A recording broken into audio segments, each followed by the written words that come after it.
Hi, everybody. Al Bernstein here with another one of my quick hit videos.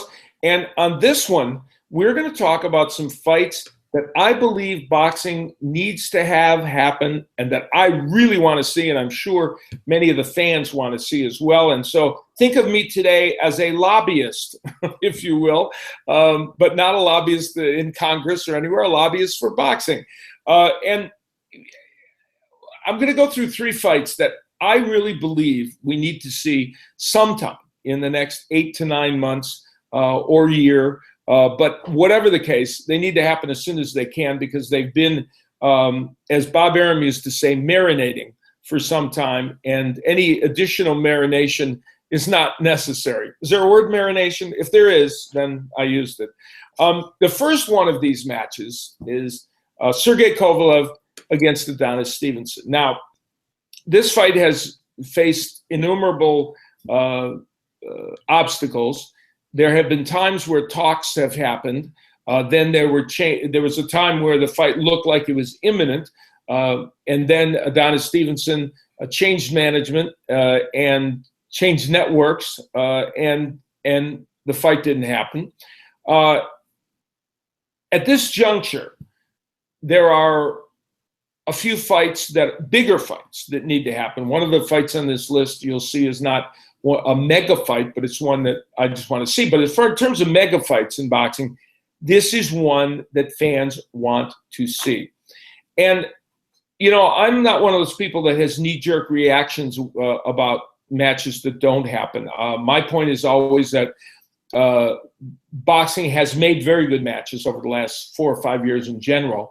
And that for the most part, many of the matches we want to see do get made. And so some are naturally going to slip through the cracks. And I don't think it's that different than other sports where, you know, sometimes matchups don't happen because of competition situation where somebody loses in the playoffs or whatever. But in boxing, we're capable of making these matches. And Kovalev-Stevenson is a perfect example. Yes, there are impediments. Fighters that are at different networks, fighters that have different promoters.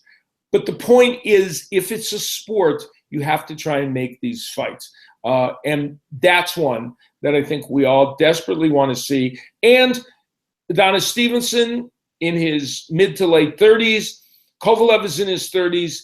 That's a fight that could get away from us. And the whole point of me doing this video is to say these are fights that should not get away from us. And Kovalev-Stevenson is one of them. Two power punchers in the light heavyweight division. We want to see that explosion happen in the ring.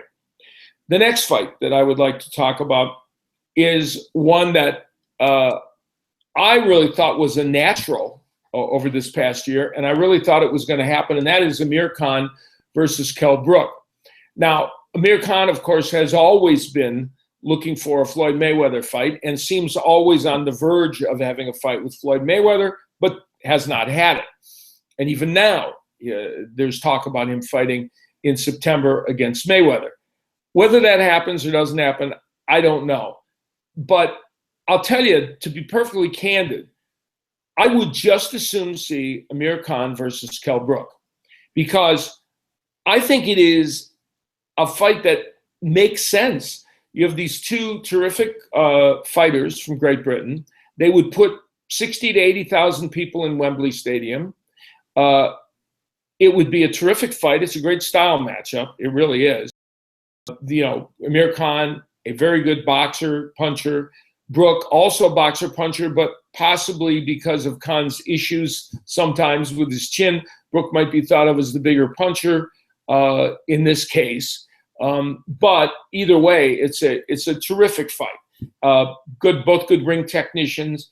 And it would, of course, be huge, not only in the UK, but would resonate, I think, around the world.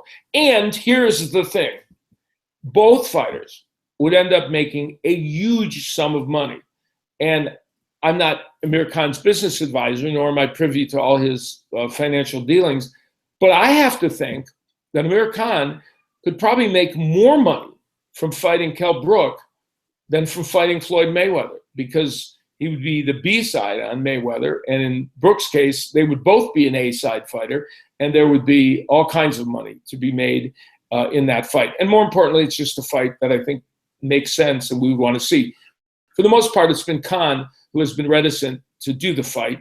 And just recently, he keeps saying that Kell Brook needs to fight other fighters to be on his level. Well, it's true Khan has fought a tougher schedule overall in his pro career. But, Kell Brook has a world title. He beat Sean Porter, and we now see Sean Porter again after beating Adrian Broner, reminding us that he's a terrific fighter.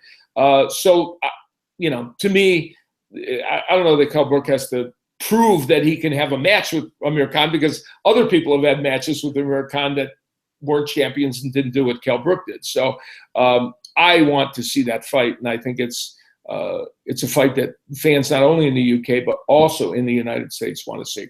Now, my third fight in this list might not be on the level of those other two in terms of global importance, but it's a fight that's kind of slipped away, and it's in danger of slipping away forever, and it is a guaranteed fight of the year candidate. Omar Figueroa, a former lightweight champion, against Jorge Linares, who is currently the WBC lightweight champion. Figueroa was supposed to fight Jorge Linares. It was supposed to be a mandatory defense. Figueroa moved up to 140 pounds instead of fighting Linares. Linares went on to win the vacant WBC title.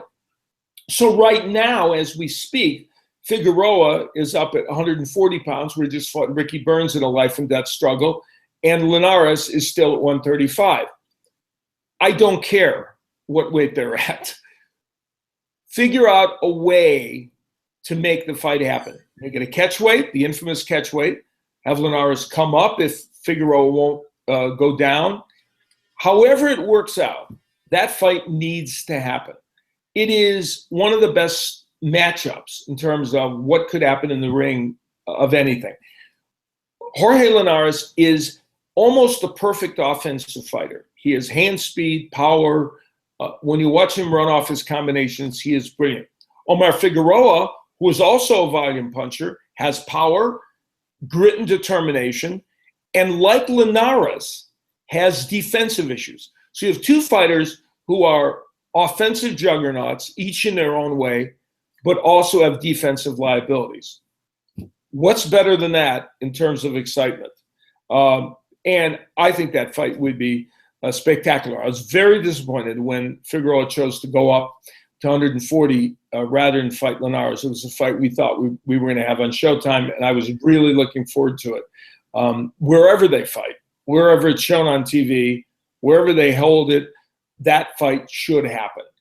And so here's three fights in boxing that I'm hoping don't get lost in the shuffle and don't fall through the cracks, because boxing fans would be the beneficiaries of three very good fights and three fights that should happen. So not often I'm a lobbyist, as I am here today, but in this case, I want to lobby everyone who's associated with those fighters, with the promoters involving those fighters, to make those matches happen, because I think boxing fans would like to see it happen. And feel free to comment on the comments section about whether you like those and, in fact, other matches that you would like to see.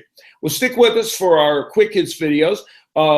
Upcoming, we're going to have another Quick Hits video in which you get to ask questions of me. We're setting that up for our next time around. And also, of course, we'll continue to talk about the affairs of the day in the sport of boxing. I'm Al Bernstein. Glad you joined us for this Quick Hits.